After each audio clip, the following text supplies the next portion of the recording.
আসসালামু আলাইকুম। নতুন গরু কিনলাম। এই যে দেখতেছেন একটা এখানে আরেকটা আরেক সাইডে আছে ওই পাশে। ওটা পরে দেখাচ্ছি। তো এই যে গরুটা দেখতে পাচ্ছেন যে এটা সম্পূর্ণ কিন্তু একটা ফ্রেম।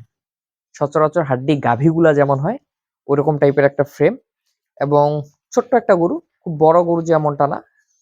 আপনারা জানেন আমার ওই গরুটা ওটা কেনা ছিল আপনার ৪৯,০০০ টাকায়। তো আমার কালকে টার্গেট ছিল, গতকালকে আরকি আমি গরু কিনছি। টার্গেট আমার ছিল যে ওই টাইপের গরু কিনবো শুকনা কুরবানির জন্য। যেহেতু এখন কুরবানির জন্য টার্গেট করে কিনবো। মোটামুটি যাতে ৳১,০০,০০০ টাকার মধ্যে কিছু গরু আমি তৈরি করতে পারি। কারণ কুরবানিতে এই ৳১,০০,০০০ টাকার মধ্যে গরুগুলোর খুব চাহিদা একটা হয়। তো এই সাইজের গরু আমি হাটে কিনতে যেয়ে দেখলাম যে এগুলো ৯০ এর নিচে পাওয়া যায় না। এটা আমি যদিও ৪৯ কিনছিলাম। কিন্তু বর্তমান এটার যে অবস্থা এই ধরনের গরু ৯০ এর নিচে হাটে পাওয়া যাচ্ছে না। তো ৯০ দিয়ে গরু কিনবো না অবশ্যই। কারণ আমার টার্গেটই ছিল ওই যে বললাম যে কুরবানিতে যাতে আমি ৳১,০০,০০০ বিক্রি করতে পারি এই টাইপের গরু। এই গরুটা কিনছি। এটার বয়স ৪ দাঁত এবং এইটার সাথে এটার আরো একটা জোড়া আছে। একই সাইজ। দুটো গরু আমি কিনলাম ৳১,৩০,০০০ দিয়ে। সিঙ্গেল কোনো কিনি নাই। সিঙ্গেল হিসেবে আপনারা ৳১,১৫,০০০ ধরতে পারেন।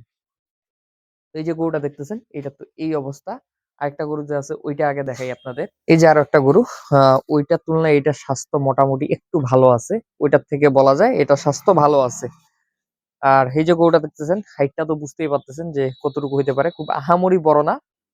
তবে দেশি ছোট গরুগুলা, এই ধরনের গরুগুলা তুলনামূলক যদি আমি মোটামুটি ৩ মণ মাংসও ধরাইতে পারি কুরবানি আসতে ৩ মণের গরু আশা করা যায় ইনশাআল্লাহ ৳১,০০,০০০ বিক্রি হবে। কুরবানির মার্কেটে বিক্রি হয় এই দামে। এটা একটা সম্ভাব্য ধারণা। আল্লাহ দিলে সম্ভব। তো তাই বলে এতটা হবে এমনটা না। কিন্তু তারপর একটা উদাহরণ দিচ্ছি যে এইটা আর ওই গরুটা আমার ৳১,৩০,০০০ কেনা। আমার টার্গেট হলো ৳১,০০,০০০ র মধ্যে গরু তৈরি করা। এই কুরবানিতে ওই টার্গেটে কেনা। তো গরুগুলা দেখতে পাচ্ছেন মোটামুটি ছোট গরু এবং হাড্ডি গাভীর মতো অবস্থা, মানে প্রচন্ড শুকনা। আমি ২ টাই কিনলাম ৳১,৩০,০০০। আপনারা অনেকে বলবেন যে গরুর দামটা কেমন? আগে গরুটা আমি ভালোভাবে দেখাই। তারপর আপনাদের আজকে আমি উদাহরণটা দিব যে আসলে বাজারে বর্তমান গরুর দাম কেমন। এই গরুটা তো দেখতেই পাচ্ছেন, একটু ভালোভাবে যদি দেখেন ২ টাই সেম সাইজ, ছোট গরু। মোটামুটি এখন যদি আমি মাংসের ধারণা দেই, শরীরে মাংস তো নাই, হাড়গুলা ছাড়া আসলে কিছু নেই। তবে মোটামুটি বলা যেতে পারে আ আপনার ৫৫ কেজি বা ৫০ কেজি মাংস আসবে। এখন যদি আমি আপনাদের দামের ধারণা দেই, তাইলে দেখেন যে আমি এই গরুটা কিনছিলাম ৳৪৯,০০০ আজকে থেকে ১.৫ মাস আগে। গরুটা যদিও এখানে আসার পর আরো একটু বড় হইছে। এটার বয়স ছিল ২ দাঁত। তারপরও আমি ধরে নেই ৳৪৯,০০০ এটা কেনা ছিল। বর্তমানে এটা আমি অনায়াসে ৮৫,০০০ বিক্রি করতে পারবো। কারণ ৳৯০,০০০ হাটে এটার দাম আছে। তো আমি এটা কিনছি ৪৯। আমার ১.৫ মাসে সর্বোচ্চ খাইছে ৳৭,০০০, ৳৫৬,০০০ খরচ। বিক্রি করলে বিক্রি করবো ৳৮৫,০০০। মানে ৳২৯,০০০ এমনিই লাভ আসতেছে, প্রফিট আসতেছে কোনো কুরবানি ঈদ কিছু ছাড়াই। কারণ এই গরুগুলোর প্রচুর চাহিদা এখন। সামনে কুরবানি, সবাই এগুলো খামারে ঢুকাচ্ছে।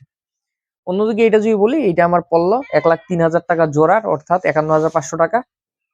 ওই গরু থেকে কিন্তু এই গরু ছোট। যদিও ১.৫ মাসে ওটা বড় হইছে, কিন্তু তারপরে এর থেকে অন্তত বড় ছিল ওকে যখন আমি কিনি। তার মানে বোঝা যাচ্ছে কি? এর বয়সও কিন্তু ৪ দাঁত। দাঁতের জন্য এই দাম। যদি দাঁত না হইতো এই গরুটা আমি ৳৪০,০০০ পাইতাম। দাঁত না হলে এই টাইপের গরু আমি ৳৪০,০০০ পাইতাম। বাচ্চাগুলা। কারণ বাচ্চাগুলো এত বড় হয় অনেক সময়। এই যে দাঁত হইছে, একটা ফ্রেম গরু। এইজন্য কিন্তু এটার দাম বেশি। তো ৳৪৯,০০০ র গরু কিন্তু আমি এর থেকে বড় নিছি আজকে থেকে ১.৫ মাস আগে। বর্তমানে আমাকে এই গরু নিতে হচ্ছে এত টাকা দিয়ে। ১.৫ মাস আগে এই গরুটাকে নিলে আমি এই গরুটা কিন্তু ৪০ সর্বোচ্চ ৪৪,০০০ বা ৳৪৫,০০০ র মধ্যে এই গরুটা আমি পাইতাম। মানে একটা গরু। আমি এখন নিলাম ৳৫১,৫০০ একটা। তাইলে আমার কিন্তু ৳৬,০০০-৭,০০০ বেশি লাগতেছে। যদিও বা দাঁত না থাকলে এখনো আমি এটা কম দামে পাইতাম। কিন্তু এটা দাঁত হইছে, তার উপর আবার ৪ দাঁত। দাঁতের গরুর দামটা এই সময় বেশি থাকে। যেহেতু কুরবানিতে ২ দাঁত বয়স লাগে মিনিমাম, মানে দাঁত পড়তে হয় বা ২ বছর বয়স লাগে, মানুষ দাঁতটা দেখেই কুরবানিটা দেয়। এইজন্য কিন্তু দাঁত হইলে গরুর দাম বেড়ে যায়। তো এই যে সামনে কুরবানি, এখন সবার চাহিদা, গরুটা আমাকে বেশি দামে কিনতে হলো। যদিও বা এখন আমি বেশি দামে কিনবো, বিক্রিও করবো বেশি দামে। কারণ বিক্রি করবো কুরবানিতে। কিন্তু তারপরও বলা যায় আজকে থেকে ১.৫ মাস আগের থেকেও ৳৬,০০০-৭,০০০ গরুর প্রতি বেশি দিয়ে এখন কিনতে হবে আপনাদের। এটা অবশ্যই কিনতে হবে এবং যত দিন যাবে আমার মনে হয় সামনে আরো বেশি হবে। বেশি হবে এই কারণেই, কারণ এই গরুটাই কুরবানির আরো যখন সময় ঘনায় আসবে, অর্থাৎ রোজা চলে আসবে বা রোজার ঈদের কাছাকাছি হয়ে যাবে, তখন এই গরুটাই আবার আপনাকে কিনতে হবে ৳৫৫,০০০, ৳৫৬,০০০।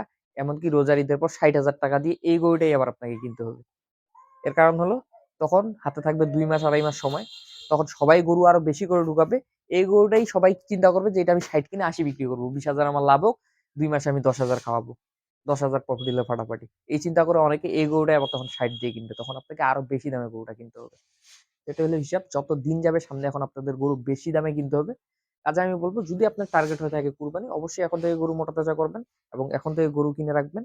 আর আরেকটা কথা যে এখন পর্যন্ত যে সময়টা আছে হাতে প্রায় ৪ মাসের মতো সময়, এইটাও আপনারা চিন্তা করবেন যে একটা গরু আপনি যত বেশি সময় দিবেন তত কিন্তু গরুটা বড় হবে, মোটা হবে, একটা ভালো একটা আপনাকে বেনিফিট দিবে। যেমন এখন আপনি গরু কিনলে এই ৪ মাসে একটা ভালো রেজাল্ট আনতে পারবেন গরুটাতে, যেটাতে আপনি একটা ভালো দাম পাবেন। কিন্তু যখন সময় ঘনিয়ে আসবে, হাতে ১ মাস, ১.৫ মাস, ২ মাস, ৩ মাস সময় থাকবে, তখন কিন্তু আপনি ওই রেজাল্টটা বা ওই বেনিফিটটা পাবেন না। তখন আপনার লাভের সম্ভাবনাটাও কম হবে এবং অংশটাও কম হবে। এইজন্য আমি বলব এখন থেকেই গরু কিনেন, সামনে বেশি দামে গরু কিনে মোটাও বেশি করতে পারবেন না, সময় পাবেন কম, আবার কিনতে হবে বেশি দামে। এখন একটু কম দামে কিনবেন, সময়টাও বেশি পাবেন, মোটাও বেশি করতে পারবেন, লাভটাও বেশি হবে। তো এটা যদি আরো কিছু আপডেট আপনার জানার থাকে আমাকে কমেন্ট করবেন, আমি পরবর্তী আপডেটগুলো দেওয়ার চেষ্টা করব। ভিডিওটা যদি ভালো লাগে অবশ্যই আমার চ্যানেলটা সাবস্ক্রাইব করে রাখবেন, পাশাপাশি ভিডিওটা একটা লাইক দিয়ে রাখবেন। সবাই ভালো থাকবেন, সুস্থ থাকবেন। আসসালামু আলাইকুম।